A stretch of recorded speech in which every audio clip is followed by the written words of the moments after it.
Bom dia, amigos! Hoje é 13 de setembro de 2024, 5 horas, horário de Brasília, aqui no Rio de Janeiro, 11 horas da manhã em Kiev, capital da Ucrânia. Ontem, como eu gravo muito cedo, esqueci de falar que um navio da Ucrânia carregado de grãos para o Egito, saindo dali, daqueles portos, né? Perto de Odessa, já em águas internacionais, foi atingido por um míssil russo. Então, infelizmente, o Egito ficará sem grãos. A Ucrânia acabou com a marinha, mas ainda tem mísseis que são lançados de aviões. Muito bem. Eu leio todos os comentários, escrevo, muitos eu respondo usando o meu celular, tá? Mas escrever no celular é um saco, né? Não é a mesma coisa que escrever no computador, como eu estou agora, que eu uso as duas mães no teclado. Teclado, não é teclado, é teclado. Só brasileiro vai entender esse tipo de piada, então... Um abraço para o Clayton lá de Boston, Massachusetts. Tinha um comediante aqui no Brasil, não me lembro quem era, há muito tempo atrás, vocês não eram nem nascidos, não conseguia dizer Massachusetts de jeito nenhum. O cara ficava Massachusetts, Massachusetts, e o Massachusetts não saía. Então, Boston. Um abraço para o Dr. Clayton. Muita gente de Santa Catarina. Não dá para eu ficar falando sobre os comentários, porque tem uns caras que jogam pedra. Eles só querem que eu fique aqui bitolado falando de Ucrânia. Se eu falar de outro assunto, se eu falar de mim mesmo, então aí é que jogam, além de pedra, outras coisas piores. Mas tenho que falar, porque apesar de aparecer, por exemplo, portugueses em Londres, apareceram 2 hoje, e um no Canadá, a grande maioria de brasileiros está em Santa Catarina. Muitos em Joinville, alguns em Londrina e outros em cidades que eu nem conheço. Santa Catarina é um estado belíssimo, com um povo maravilhoso. Eu digo um povo maravilhoso porque o Brasil depende muito de imigrantes, né? Muitas imigrações aconteceram no século passado e século retrasado. O sul do Brasil, por exemplo, tem muito alemão, né? Muito alemão, muito italiano. Em São Paulo, interior de São Paulo, tem muito japonês.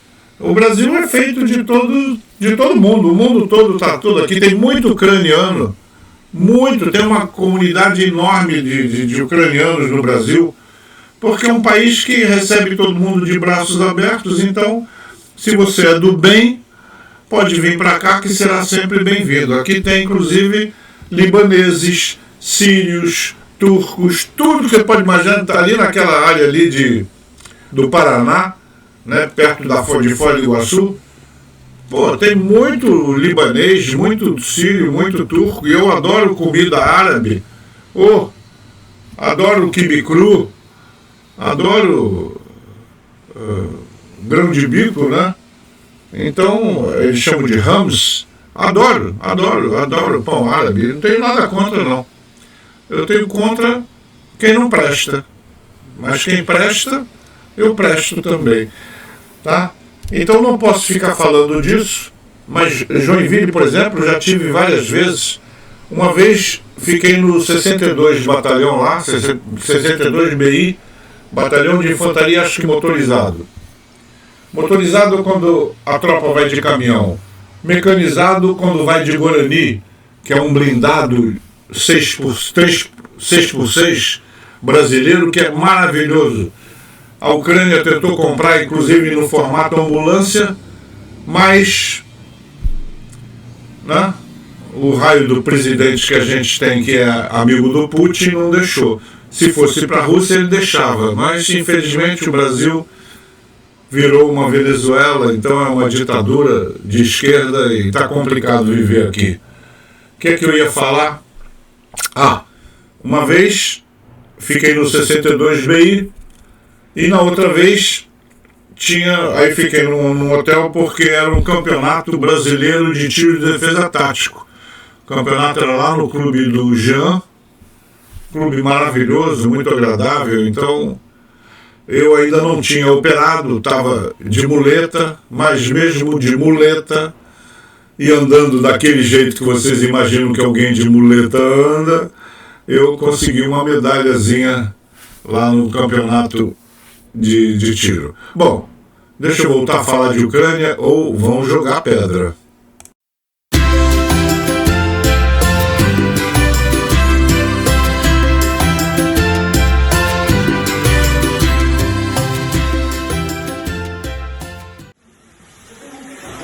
Não temos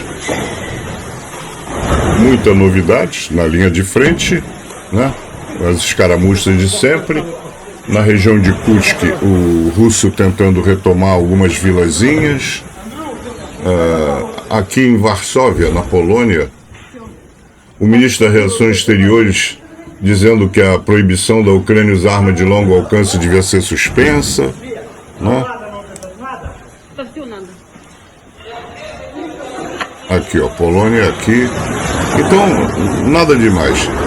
Dos 26 drones Shahed lançados de noite, que é uma praxe, né? 24 foram derrubados.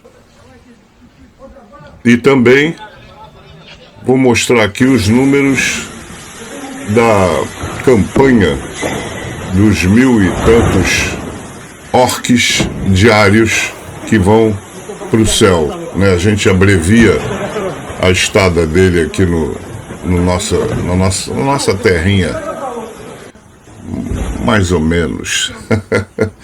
Agora, eu queria dizer uma coisa.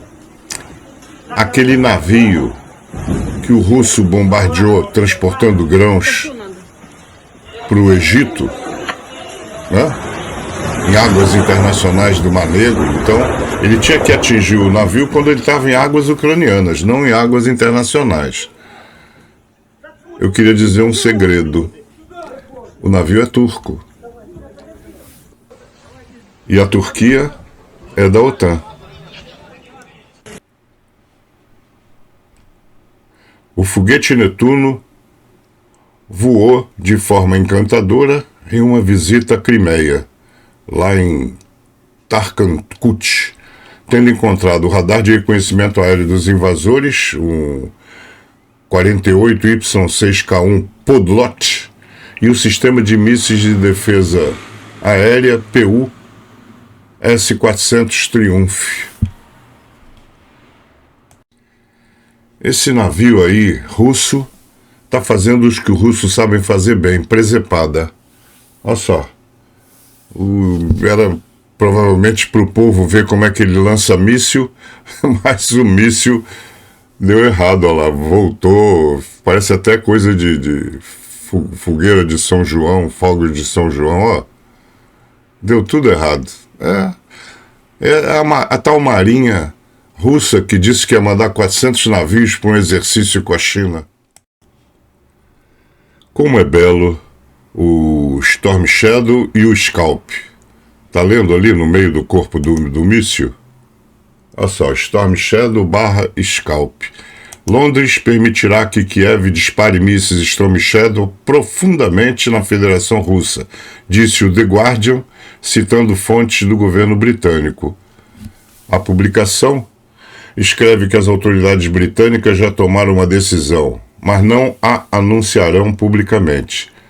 Segundo as fontes, se não tivesse sido tomada uma decisão positiva sobre Storm Shadow, o secretário de Estado dos Estados Unidos, Blinken, e o ministro dos Negócios Estrangeiros britânico, Lamy, não teriam vindo a Kiev para se encontrarem com o presidente ucraniano.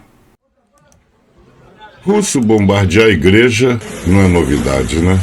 Atacar uma igreja ortodoxa ucraniana do Patriarcado de Moscou, ainda possível, em Nikopol. O ataque danificou o telhado, a cúpula e o interior da igreja, que foi construída em 1912. Felizmente, ninguém ficou ferido. Mas, russo sendo russo. eles são ateus mesmo, então, por mais que ele fique fazendo onda lá com o patriarcado de Moscou, no fundo todo comunista é ateu. Então, bombardear a igreja, bombardear a escola, bombardear o hospital, é tudo a mesma coisa para eles. O presidente lituano, Gitanas Nausėda, afirmou que a Bielorrússia representa riscos contínuos para a Europa e anunciou que a Lituânia apelará a sanções mais fortes contra Minsk, comparáveis às impostas à Rússia. Ele disse isso durante uma conferência de imprensa conjunta com o presidente ucraniano Zelensky. Um BTR-4 Bucéfalos da 14 Brigada Chervona Kalina, armado com canhão de 30mm, está atirando contra posições russas na direção de Pokrovsk. Esse pessoal filma com o celular em pé, aí fica essa tripinha aí estreita e grande parte se perde para cima e para baixo do vídeo. Moleque gosta de filmar com o celular em pé. O celular tem que ser usado deitado, que é a função, é o formato, digamos assim, de um monitor de uma TV. Ninguém vai botar o monitor da TV em pé, né? Como eu disse, um míssil russo teve como alvo um navio civil que transportava trigo para o Egito no Mar Negro ontem, logo depois de deixar as águas ucranianas. Felizmente, não houve relatos de vítimas, informou Zelensky. Um drone terrestre kamikaze da 25 Brigada Aerotransportada Ucraniana destruiu ontem uma ferrovia ao norte de Novorodivka. As forças russas bombardearam Viroliubivka, resultando em 3 mortos e 2 feridos, segundo autoridades regionais. Agora, a parte mais triste é essa aí. Um caminhão que transportava ajuda humanitária, gente, e um carro foram destruídos no ataque. Além disso, as forças russas atingiram a área residencial de Konstantinivka, danificando 7 casas e uma linha elétrica. Então, vocês veem, é crime de guerra em cima de crime de guerra. Quer dizer, bombardeando um caminhão de ajuda humanitária. Então, levando comida, remédios, enfim, é russo sendo russo. Aqui, mais fotos da ajuda humanitária. Deixa eu ver se eu consigo mostrar aqui embaixo. Olha como é que ficou o carro. Os horrores da guerra. Na Letônia estão começando a iniciar a remoção do idioma russo das interfaces dos ATMs dos bancos comerciais no início agora de 2025. Então não adianta, aqueles países todos vizinhos da Rússia começam realmente a ficar de má vontade contra tudo que se refere à coisa russa, a começar pelo idioma, né? O alfabeto cirílico e o idioma. Não adianta. Eu imagino, aí falando de história, eu imagino o polonês.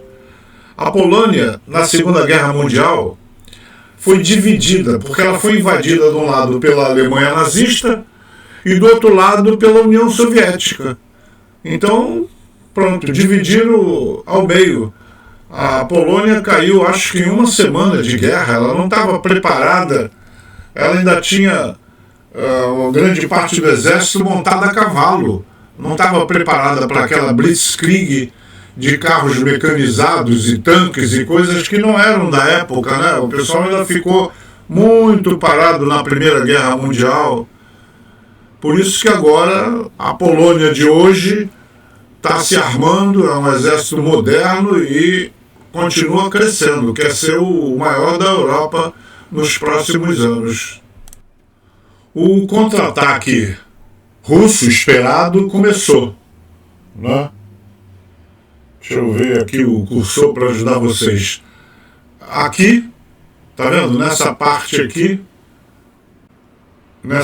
aqui, os ucranianos realmente recuaram e deixaram o Alaudinov, aquele checheno, avançar.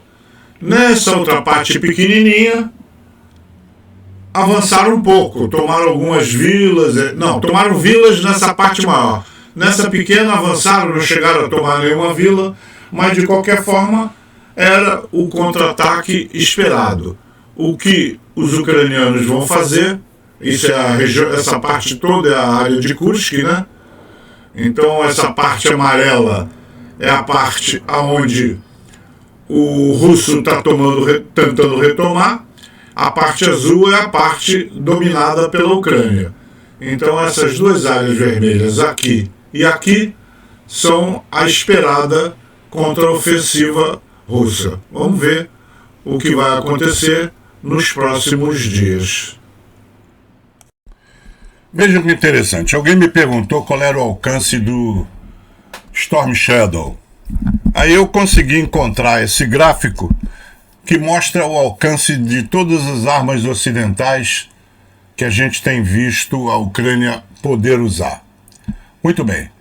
Essa primeira linha, tá vendo aqui o cursor? Essa primeira linha aqui, de 80 quilômetros, é do HIMARS, tá? É aquele lançador múltiplo de foguetes, vai a 80 quilômetros. Então, é essa linha aqui, ó. Tá? Você vê que até tem área do Donbás, que pertence à própria Ucrânia, aqui onde está o cursor, que ele não alcança, né? Então, sem contar que é um risco ele ficar na linha de frente para poder ter otimizado esse alcance, porque ele pode ser atingido, ele tem que ficar mais atrás. Muito bem. Aí o ATACMS, que todo mundo falou essa semana, vai a 300 quilômetros, tá vendo? Essa é a segunda linha.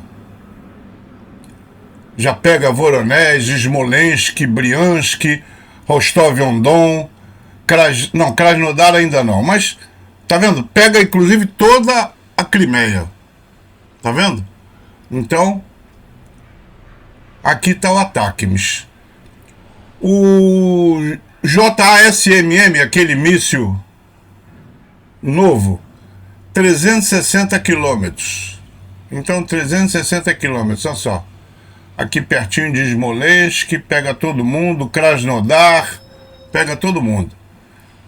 Agora, olha que bacana o Storm Shadow inglês ou o Scalp francês. Os dois são iguais. 560 quilômetros. Vai até Moscou.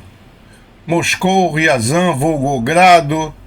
Volgogrado deve ser a antiga Stalingrado. Né? Tiraram o nome de Stalin e botaram o Volvo, que eu acho que é o rio que passa por lá, sei lá. Não sou muito bom de história russa, não. Mas, então vocês veem que bacana o alcance das armas, se puderem ser usadas em sua plenitude. Isso aqui é uma pena, né? A Polícia Nacional já registrou mais de 200 casos de ataques incendiários a veículos militares ucranianos, cerca de um quarto dos quais cometidos por menores. Menores são aliciados pelas redes sociais, pelo Telegram, oferecem a ele um dinheirão para que eles façam isso, eles fazem e ninguém recebe dinheiro, ninguém vai fazer pagamento nenhum, que a polícia está de olho. Então, criança boba, né, menor bobo, é sempre um alvo fácil, mas um quarto só são menores. Então, você vê que tem adulto aí atacando carros. Não é carro com pessoas, né? Pega o carro parado no estacionamento e taca fogo. Mas a tua história é sempre um prejuízo para um país que já está com a economia em guerra, tendo muitas despesas. É mais uma. Soldados russos tentaram reparar uma ponte destruída usando um caminhão basculante civil Kamaz e uma escavadeira. Drones de ataque FPV ucranianos do grupo Requiem destruíram o equipamento inimigo, além de uma caminhonete russa com combustível. Rio Sim, perto da vila de Ivanoe região de Kursk.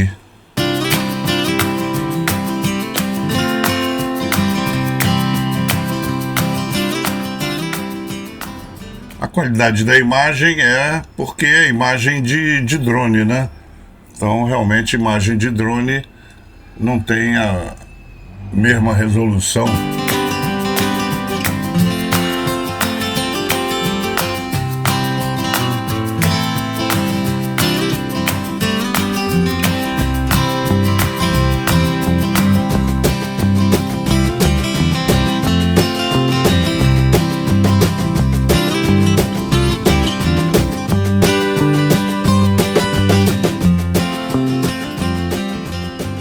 Essa aí tava com combustível, deve ter sido uma big de uma explosão.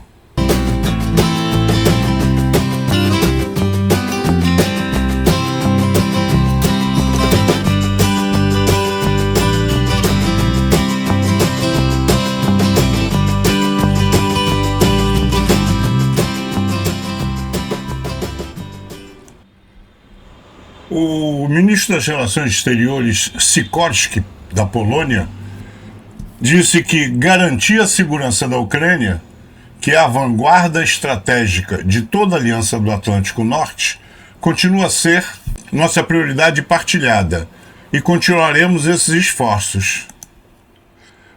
Uma curiosidade, o sobrenome dele é Sikorski, e só por curiosidade, todo mundo conhece o Black Hawk, né? Um dos melhores helicópteros americanos usado em tudo que é guerra, transporte de tropa, foi usado inclusive naquela operação para eliminar o Osama Bin Laden. Todo mundo sabe que é o Black Hawk, né? E sabe que o Black Hawk é da fábrica Sikorsky, né? Muito bem. Mas será que você sabe também que esse Sikorsky, dono da fábrica Sikorsky, é um ucraniano? Por isso que eu digo, o russo gosta de diminuir os ucranianos, dizendo que eles nunca quer dizer que eles estão lutando contra a Ucrânia, quer dizer que estão lutando contra todo o Ocidente. Eles gostam de diminuir a Ucrânia, mas não. A Ucrânia tem grandes indústrias, grandes cabeças, grandes engenheiros, e o Sikorsky é um deles. A Ucrânia lançou a produção em massa de granadas de mão de fabricação nacional, especificamente os modelos F1 e RGD-5, marcando mais um passo em direção à autonomia estratégica na produção de armas. O Ministério da Defesa ucraniano anunciou a codificação e aprovação dessas granadas para uso pelas Forças Armadas da Ucrânia. Essas granadas são análogos modernos dos modelos da era soviética, apresentando um avanço significativo nas capacidades da indústria de defesa da Ucrânia.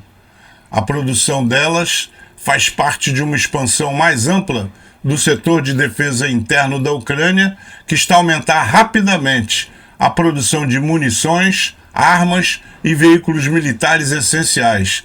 De acordo com o Ministério da Defesa, as granadas fabricadas na Ucrânia atendem aos padrões modernos de combate corpo a corpo, preenchendo uma lacuna que anteriormente exigia dependência de suprimentos estrangeiros. Um veículo de engenharia ucraniano abre passagem para a infantaria limpando aqueles dentes de dragão da fronteira com o Oblast de Kursk, a oeste de Novi Put, onde já foram relatados escaramuças. Um tanque atolado está atrás do veículo de engenharia. A 128 Brigada Separada de Assalto em Montanha ajudou a destruir um obuseiro autopropulsado russo, um 2S-19 MSTA-S, fornecendo reconhecimento com drone Shark. Então tá aí. O drone fez o reconhecimento e a brigada deve ter destruído com artilharia. Olha que bacana. Já sei, você tá pensando que o bacana é o F-16, né? Deixa eu abaixar a cabeça. Não. Não é não. Esse jornal RBC Ukraine, você em português. Tá vendo?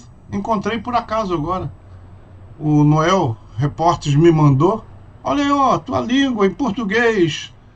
Em português, serve para mim, serve para Portugal, serve para Angola, serve para Moçambique, Guiné-Bissau, Açores e todo mundo que souber falar português, olha aí, bacana, gostei. Infelizmente, o meu governo é um governo de merda e tá do lado da Rússia. É um governo de comunistas safados e eu não quero falar de governo, porque como isso aqui é uma ditadura, falar mal do governo da cadeia. Então, né? Tô velho demais para ir para cadeia. Bom, agora eu posso ler a matéria que também é interessante. Deixa eu sair daqui da frente, que eu sou muito feio para ficar aqui na frente. Espera aí. Olha lá. Pilotos ucranianos iniciam o treinamento de F-16 na Romênia. Olha que bacana. Tá vendo? Então a Romênia já está treinando pilotos de F-16. Aqui tem toda a matéria, mas a matéria é do newsukraine.rbc.ua. Então, eu posso deixar esse endereço lá nos comentários e aí a turma lê o jornal Ar Vivo. Aí, me perguntaram onde é que está a placa de prata, a placa dos 100 mil contatos. Recebi um e-mail da UPS. UPS, para quem não sabe, é uma empresa de logística, né? Uma empresa de transporte. Tem um monte de empresa de transporte, é tipo um correio, né? Faz entregas de tudo, de mercadoria, de qualquer encomenda. Então tá aqui, Society Awards. A caminho, tempo confirmado, chegada no final do dia de terça-feira, 17 de setembro. Então, segundo a UPS, eu devo receber a placa entre o dia 17 e o dia... Esse lembrete para beber água não me esquece. Vou ter que parar aqui para beber água. Se bem que eu estava tomando um café. Eu acho que o aplicativo não liga para café, não. Ele quer que eu beba água. Cara, tem um ditado na minha terra que diz assim: quem é burro peça a Deus que o mate, o diabo que o carregue. Essa é a terceira vez que eu vou gravar minha despedida. E como é de improviso, eu não tenho a mínima ideia do que é que eu falei antes. Mas é que eu esqueci de ligar o microfone, quer dizer, eu fiquei... Entendeu? Égua. É o pessoal do Nordeste que fala égua. Gente, agradeço mais uma vez a audiência de vocês e principalmente tudo que vocês escrevem. Vocês escrevem e eu corro lá para ler. Posso não responder, mas você vê que eu sempre dou o joinha e o coraçãozinho para todos vocês que me escrevem. Se bem que eu vejo que muita gente vem aqui no canal e não dá nenhuma coisa nem outra. Safadeza, poxa. Vocês não têm ideia de quantas horas eu estou aqui separando notícia para dar para vocês. No mínimo eu estou há 3 horas aqui. Quer dizer, acordo antes da hora de acordar para poder trabalhar para vocês. Meu Deus. Tudo bem, vamos continuar. Já falei da placa. Não falei do celular, né? A empresa de logística que está trazendo o celular da Motorola tinha que ter entregue ontem. Não entregou. Artilharia, eu sou de artilharia. Artilharia não pode atrasar. Você sabe qual é a função da artilharia? Deixa eu contar. É só um cadinhozinho, só um pouquinho. Nunca deixa eu conversar com vocês, porque toda hora querem notícia. Nem tudo na vida é notícia. A gente tem que bater papo também. A artilharia entra em posição atrás da infantaria. A infantaria entra em posição num negócio que a gente chama de linha de partida. Então eles ficam preparados na linha de partida e no dia D e na hora H eles avançam. A artilharia entra em posição atrás, porque ela atira de longe, por cima da infantaria, e ela vai bater todo o terreno à frente, que é para facilitar para a infantaria. Então ela já vai destruir trincheiras, casamatas, bunkers, tudo que tiver na frente, a artilharia vai tentar destruir, bater para facilitar a vida do infante que vai mormente a pé. Mesmo que vai em carro de transporte de tropa, ele vai até um ponto. Quando chega mesmo no TO, no teatro de operação, ele tem que desembarcar e tomar conta do terreno. O que acontece se a artilharia chegar atrasado, gente? Chegou a hora H, a infantaria avançou. A artilharia, se chegar atrasada, vai atirar na própria infantaria. É o que o russo, aliás, vive fazendo. Volta e meia você vê fogo amigo. Ou é a antiaérea que derrubou um avião deles mesmo, ou a artilharia que bombardeou ele, o batalhão deles mesmo, que eu não sabia que o batalhão estava se mexendo naquela área, viu o movimento. Eles são muito desorganizados, muito, graças a Deus, né? Se eles fossem competentes e organizados, a Ucrânia teria mais dificuldades. Bom, hoje é sexta, dia de tomar chopp. A baixinha é que está mais animada para receber um celular novo do que eu. Ela toda hora me telefona e pergunta: chegou? Chegou? Vocês sabem que meu nome de guerra é Mergulhão, né? E há uns 20 anos atrás, sei lá, eu era presidente da Associação dos Oficiais da Reserva. Então tinha muita cerimônia, não sei o quê, com presença de generais, aquela história toda. Muita gente me chama de general, teve um que me chamou até de marechal. Marechal o Brasil não tem, marechal é só em tempo de guerra. E general, graças a Deus, eu não sou. O último posto da carreira acaba em coronel. General, só meia dúzia de gato pingado que chegam lá, e não vamos falar sobre o assunto que eu não gosto. Depois do 8 de janeiro, os generais estão meio embaixo aqui no Brasil. Mas vamos esquecer esse assunto que é triste. O que é que eu ia falar? Ah, ia falar da baixinha. Nenhum general lembrava que o nome dela era Alcina. Mas todo mundo lembra do meu nome, que é fácil, né? Mergulhão. Se bem que teve um que me chamou uma vez de Vergalhão e Magalhães, então é um monte. Mas tudo bem, esquece, isso é besteira. Eu atendo todo mundo. Terminou em on, eu atendo. Aí me lembro de um general muito querido, já morreu inclusive, não conseguia lembrar o nome da minha mulher e chamava ela de Mergulhinha, e pegou. Tem mais de 20 anos que é Mergulhão e Mergulhinha. Então estou esperando a Mergulhinha chegar do trabalho, que eu sou velho, mas ela é jovem, e aí a gente vai sair para tomar chopp, que hoje é sexta-feira. O americano diz TGIF, Thank you God, it's Friday. Se bem que por motivo diferente. Eu vou para tomar chopp, eles vão para pescar. Eu jamais perderia meu tempo pescando, alimentando minhoca ali. Qual é? Eu prefiro caçar, dar tiro, mergulhar e perseguir o peixe, tudo bem. Agora ficar molhando minhoca, pô, e os mosquitos comendo, cruzes. Gente, bom fim de semana para todos vocês. Até amanhã, se Deus quiser. Deixa eu ver se eu liguei o microfone dessa vez, que, pô, quem é burro, peça a Deus que o mate e o diabo que o carregue. Guarda isso aí, porque já é a terceira vez que eu gravo a mesma coisa.